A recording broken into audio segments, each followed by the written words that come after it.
My wife and I spent the last week on a road trip, driving from Los Angeles out to Albuquerque and then on to Santa Fe for a wedding.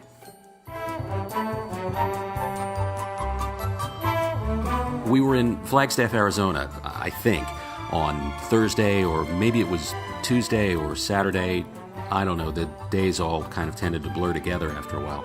Anyway, we were in Flagstaff, Arizona, and we stopped at a Starbucks so I could get my morning coffee. And there, right there, by the register, right in the prime impulse buying position, there they were. The things I swore I would never buy again. Beatles records. Help! I need somebody help! Not just any... Now, don't misunderstand. It isn't that I'm not a Beatles fan. I'm a huge Beatles fan. I'm a boomer and it's practically required by law. But because I am a Beatles fan, I've bought these records. I bought the singles, the LPs, the CDs when they first came out. I bought them in every single form they've ever been released in.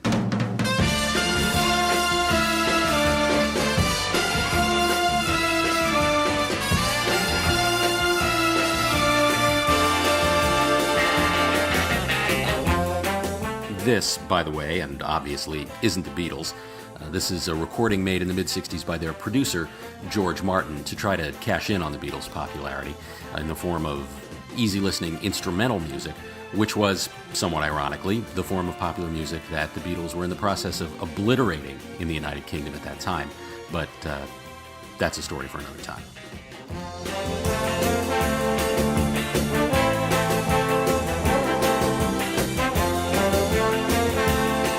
So there I am in Starbucks. It's early, I'm in a good mood, I'm on a road trip. I figure what the hell, I'll buy one of the Beatles reissue CDs. And I pick Help. It's always been one of my favorite Beatles records, I think it's underappreciated.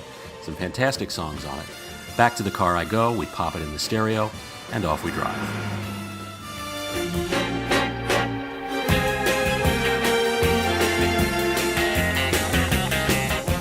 And here's the thing.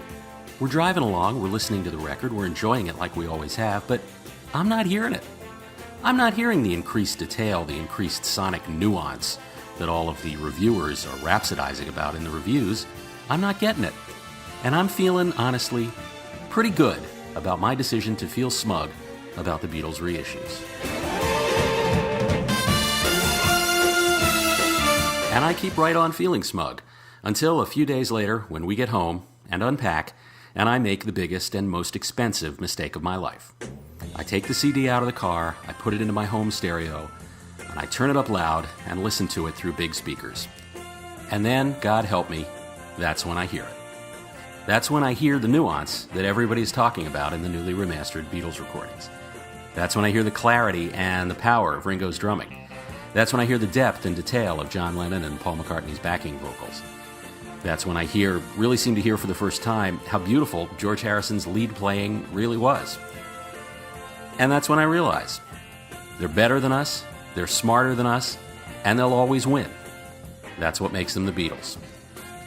The box sets are $260 and $299 respectively, and I'm thinking about them.